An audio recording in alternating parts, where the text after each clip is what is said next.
Assalamualaikum warahmatullahi wabarakatuh. Sahabat-sahabat mahasiswa, kita bertemu kembali dalam mata kuliah hukum pemerintahan daerah. Pada sesi ke-9 ini kita akan mendiskusikan tentang sejarah perkembangan kerangka hukum yang mengatur tentang pemerintahan daerah. Dalam kesempatan ini, fokus pembicaraan kita akan difokuskan kepada sejarah perkembangan pemerintahan daerah serta perkembangan peraturan perundang-undangan yang mengatur tentang pemerintahan daerah.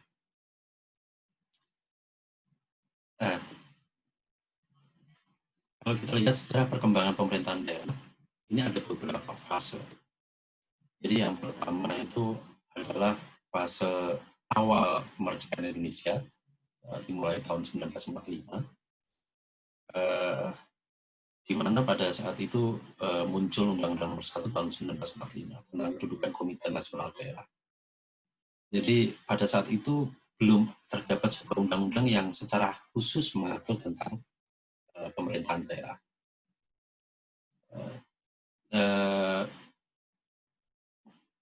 Otonomi daerah itu baru dirintis dengan keluarnya Undang-Undang Nomor 1 tahun 45 tentang kedudukan Komite Nasional Daerah yang menyebutkan setidaknya ada 3 jenis daerah yang memiliki otonomi, yaitu Karisdenan, kota otonom, dan kabupaten, serta lain-lain daerah yang dianggap perlu. Jadi ini baru pengaturan awal yang hanya menyebut tentang jenis-jenis daerah otonom, dan itu hanya dibagi ke dalam 3 jenis itu. Berikutnya periode tahun 48 sampai 57. Jadi pada periode ini lahir atau ditetapkan Undang-Undang Nomor 22 tahun 1948. Di mana undang-undang ini mengatur tentang pemerintahan daerah. Ini merupakan undang-undang pertama yang mengatur tentang pemerintahan daerah. Dalam undang-undang ini secara umum terdapat 2 jenis daerah berotonom, daerah otonom. Yang pertama adalah daerah otonom biasa dan daerah otonom khusus yang disebut dengan daerah istimewa. Jadi sejak undang-undang pemerintahan daerah yang pertama ini, pengaturan tentang daerah otonomi khusus atau daerah istimewa itu sudah mulai muncul, dan ini merupakan pelaksanaan dari ketentuan dalam Undang-Undang Dasar 1945. Fase berikutnya itu adalah tahun 1957 sampai 1965, di mana ini ditandai dengan keluarnya atau disahkannya Undang-Undang Nomor 1 tahun 57 tentang pokok-pokok pemerintahan daerah. Jadi di sini dalam undang-undang ini jenis daerah otonom itu dibagi dengan daerah otonom biasa atau daerah swatantara, dan daerah otonom khusus atau daerah istimewa. Berikutnya adalah tahun 65 sampai 74. Itu berlakunya Undang-Undang Nomor 16 tahun 1965 tentang pokok-pokok pemerintahan daerah.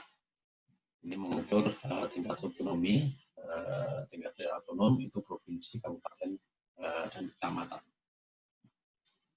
Fase berikutnya adalah tahun 74 sampai 1999, di mana pada periode ini ditandai dengan disahkannya Undang-Undang Nomor 5 tahun 74 tentang pemerintahan daerah.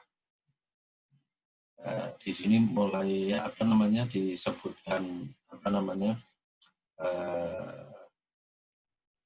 daerah otonom sebagai pelaksanaan atas asas desentralisasi dan wilayah administratif sebagai pelaksanaan dari asas dekonsentrasi. Terus pasca reformasi tahun 99 ini mulai muncul pembaruan yang cukup progresif di dalam sistem pemerintahan daerah. Ini ditandai dengan Undang-Undang Nomor 22 tahun 1999 tentang pemerintahan daerah. Terus kemudian yang terakhir ini sampai sekarang itu 2015 2004 sampai 2014 ini sebenarnya ditandai oleh keluarnya dua undang-undang. Yang pertama Undang-Undang 2 tahun 2004 dan Undang-Undang 23 tahun 2014. Demikian. Jadi kalau kita lihat dalam tentang sejarah ini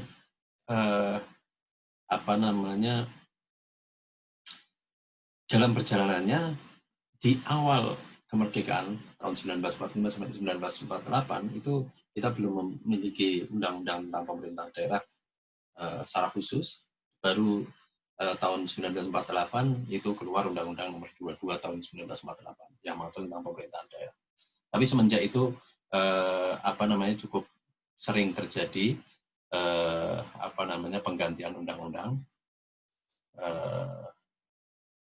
Tahun 57, kemudian 65, tahun 74, dan tahun 99, tahun 2004 dan 2014 yang terakhir. Nah,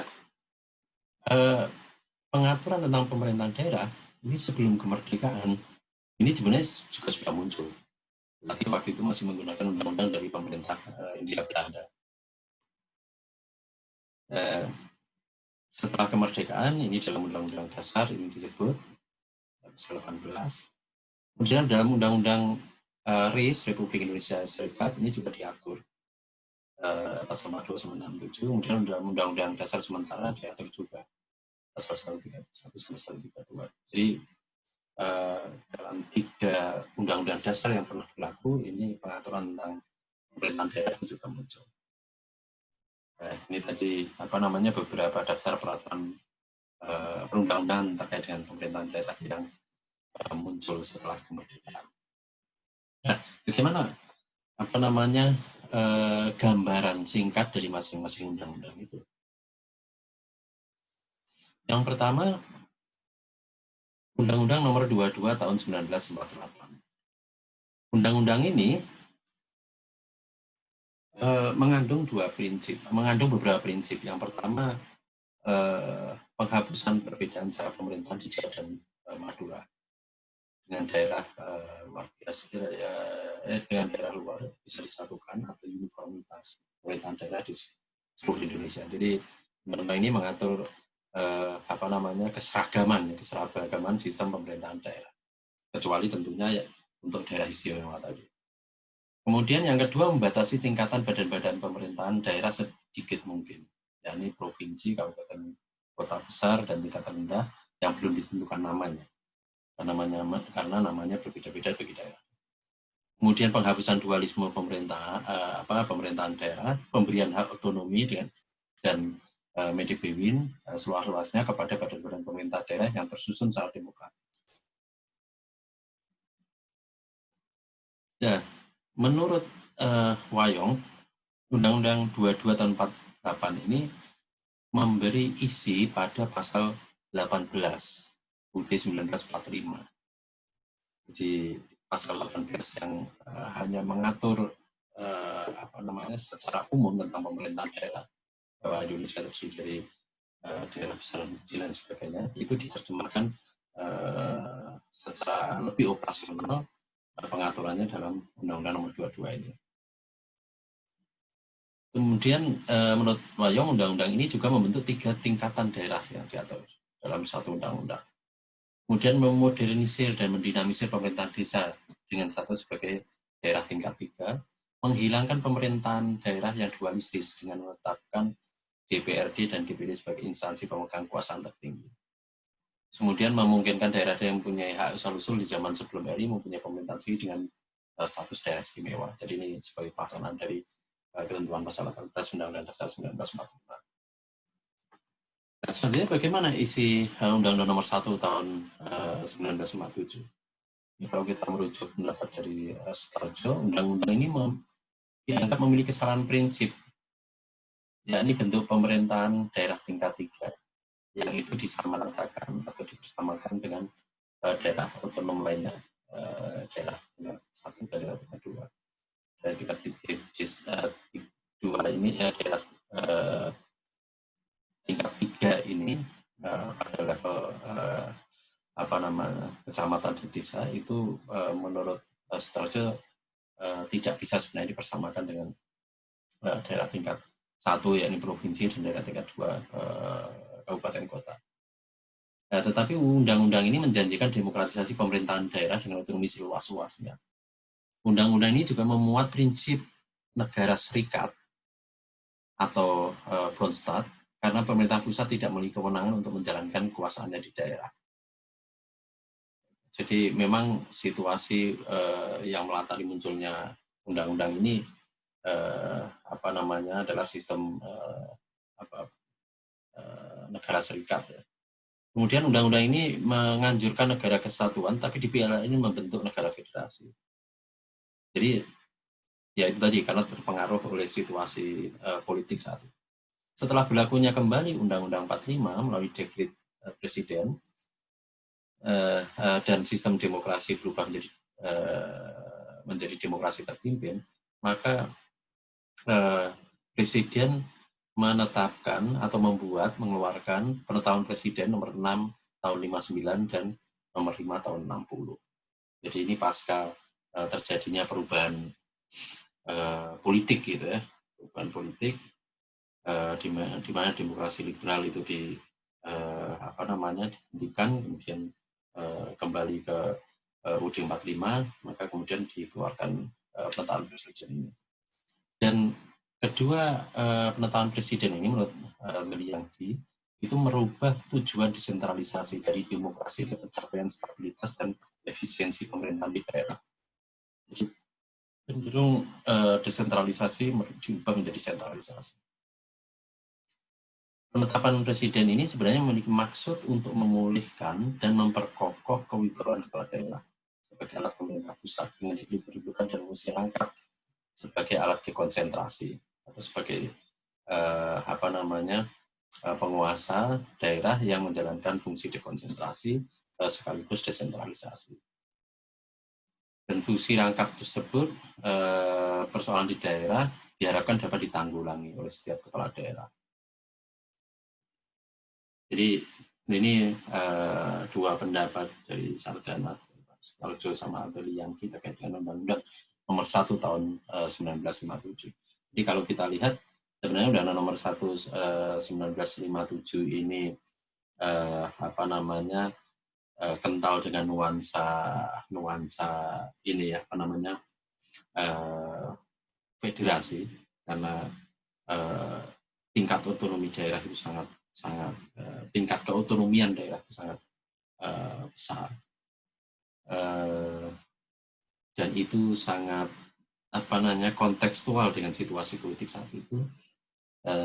Tetapi kemudian ketika situasi politik berubah dan Presiden mengeluarkan dekret untuk memberlakukan kembali UUD 1945, kemudian Presiden mengeluarkan penetapan Presiden nomor 5 tahun 59 dan nomor 6 tahun 59 dan nomor 5 tahun 60 yang kembali mencoba mensentralisasikan kecenderungannya kembali mensentralisasikan pemerintahan daerah. Dan berikutnya Undang-Undang nomor 18 tahun 65 pemerintahan daerah. Jadi dalam undang-undang ini sebenarnya melanjutkan ide dari Penpres atau penetapan Presiden nomor 6 tahun 59. Undang-undang ini membagi wilayah Indonesia dalam tingkatan daerah otonom yang terdiri dari provinsi atau kota raja sebagai daerah tingkat 1, kabupaten atau kota madya daerah tingkat 2, dan kecamatan sebagai daerah tingkat 3. Jadi ini hampir sama dengan undang-undang sebelumnya, tingkatan daerah otonom itu ada 3. Terus berikutnya Undang-Undang nomor 5 tahun 74. Ini ketika rezim sudah berganti. Jadi rezim Orde Baru. Ini merupakan undang-undang produk dari rezim Orde Baru.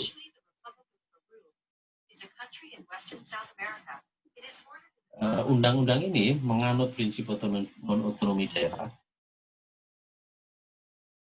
Dan tujuan pemberian otonomi daerah itu di sini di dalam undang-undang ini adalah untuk mendorong daerah agar dapat mengatur dan mengurus rumah tangga sendiri, meningkatkan daya guna dan hasil guna penyelenggara pemerintahan dalam rangka pelayanan terhadap masyarakat dan kelas menengah, serta memberikan wewenang pada daerah untuk melaksanakan berbagai urusan pemerintahan sebagai urusan rumah tangganya. Tetapi salah satu hal yang menarik dan penting untuk di garis bawahi di dalam undang-undang ini, istilah otonomi seluas-luasnya itu diubah menjadi otonomi nyata dan bertanggung jawab. Jadi di sini semangat untuk meresentralisasi yang muncul di dalam Undang-Undang 18 tahun 65, kemudian di penetapan presiden itu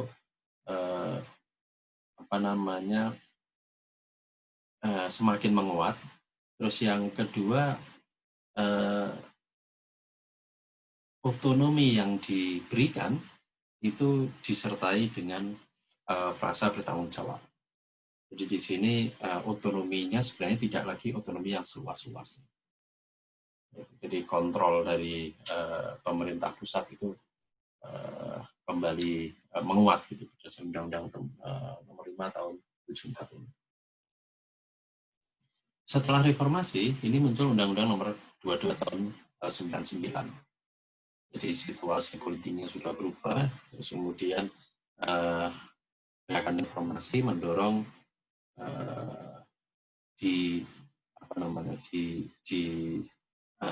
ubahnya sistem pemerintahan daerah dengan menekankan pada prinsip demokrasi, peran serta masyarakat, pemerataan keadilan, serta memperhatikan potensi dan keanekaragaman daerah.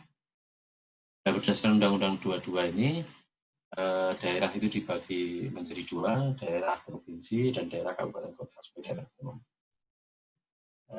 Tetapi di dalam Undang-Undang nomor 22 ini, daerah otonom berdiri sendiri, tidak memiliki hierarki satu sama lain. Jadi ini nanti akan terlihat berbeda dengan Undang-Undang 23 tahun 2014. Kemudian otonomi daerah yang luas dan utuh dilaksanakan pada daerah kabupaten kota, akan di tingkat provinsi merupakan otonomi terbatas. Otonomi provinsi dalam sebagai wilayah administratif. Di dalam Undang-Undang nomor 22 tahun 99 ini, pelaksanaan otonomi seluas-luasnya menonjolkan aspek politis untuk mengoperasikan pemerintahan daerah, aspek teknis untuk memperoleh efisiensi dan efektivitas, aspek ekonomis untuk mendorong daerah dapat mengurus rumah tangganya sendiri, didukung dengan kewenangan untuk menggali potensi daerah. Jadi Undang-Undang 22 ini sebenarnya antitesa dari Undang-Undang tahun 574 yang lebih cenderung mengekang daerah, mendorong uniformitas, menekankan pada otonomi yang bertanggung jawab, otonomi yang nyata dan bertanggung jawab. Ini kemudian didobrak dengan Undang-Undang nomor 22 tahun 99. Berikutnya Undang-Undang nomor 22 tahun 99 ini menurut ini memiliki beberapa ciri, yaitu demokrasi dan demokratisasi. Itu dari salah satunya terlihat dari sistem rekrutmen pejabat pemerintahan daerah, terutama kepala daerah. Ini diubah. Jadi di dalam Undang-Undang nomor 22 tahun 99 ini kepala daerah dipilih oleh DPRD. Sebelumnya dipilih oleh pemerintah pusat, kemudian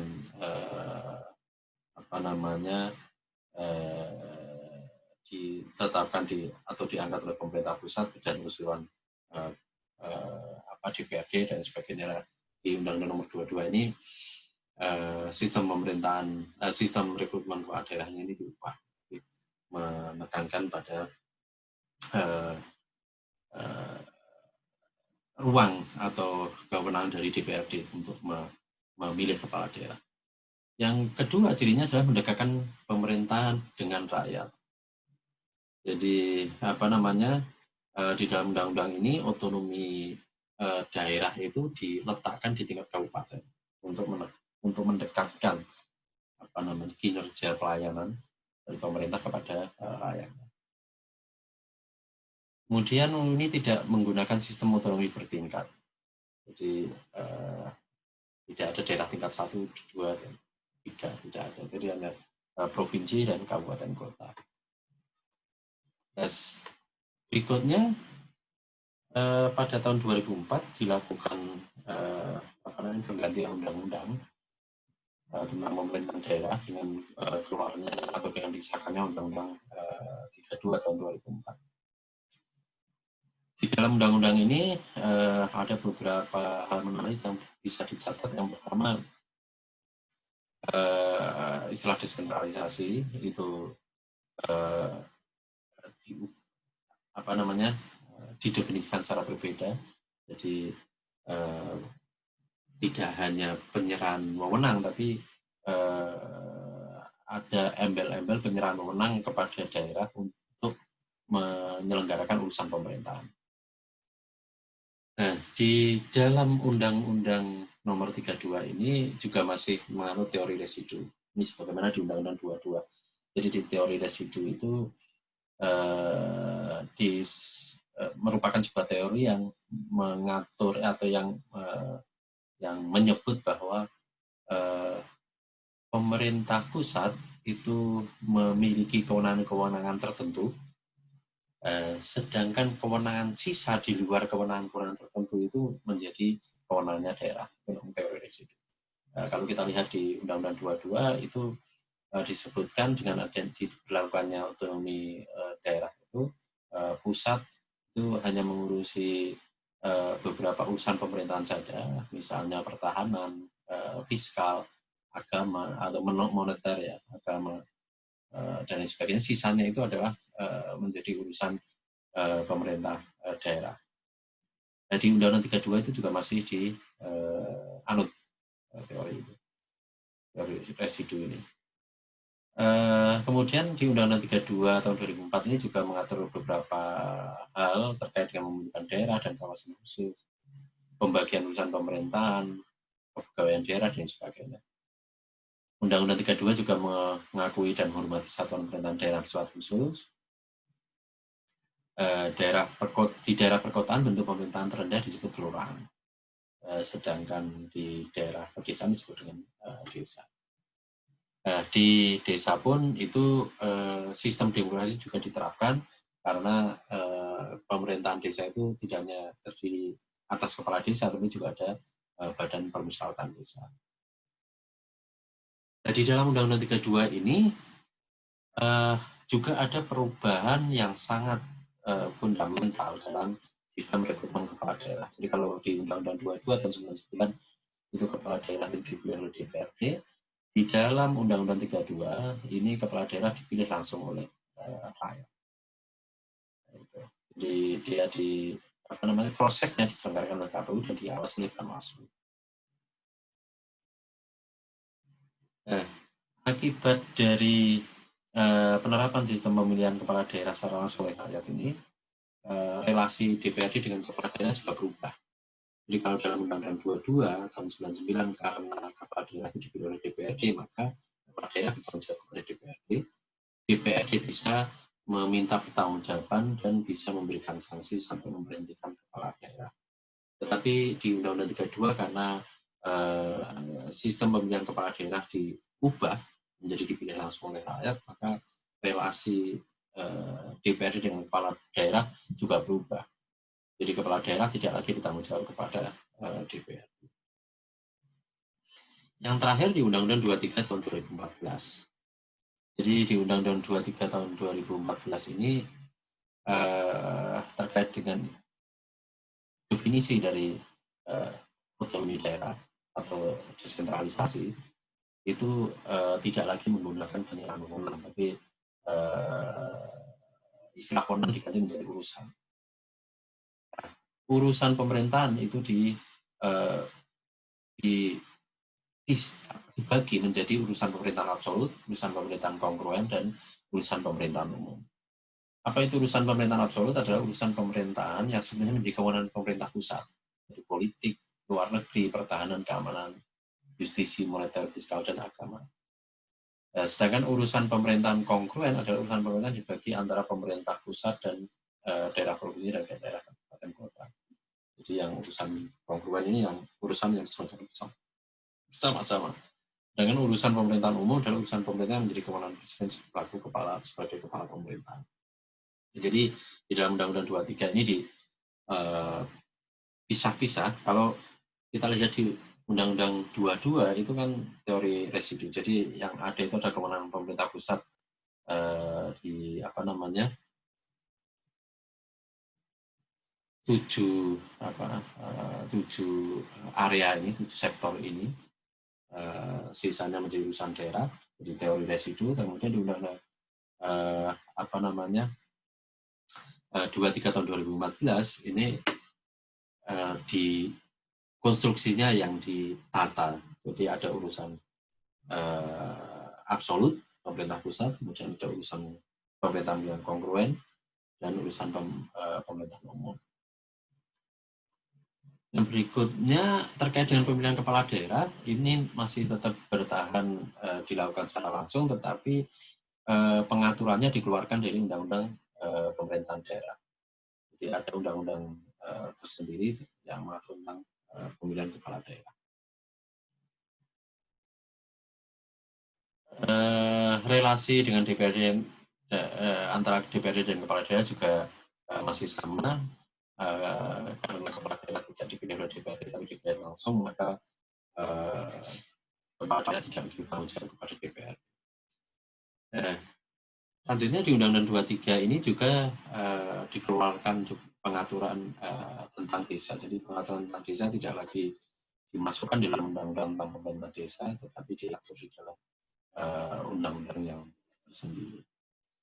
Demikian sejarah perkembangan pemerintahan daerah di Indonesia, sejarah perkembangan rangka hukum pemerintahan daerah di Indonesia. Semoga bermanfaat, dan mohon maaf kalau ada kesalahan. Assalamualaikum warahmatullahi wabarakatuh. Oh ya, sekali lagi, jika ada pertanyaan silahkan disampaikan di kolom komentar. Terima kasih.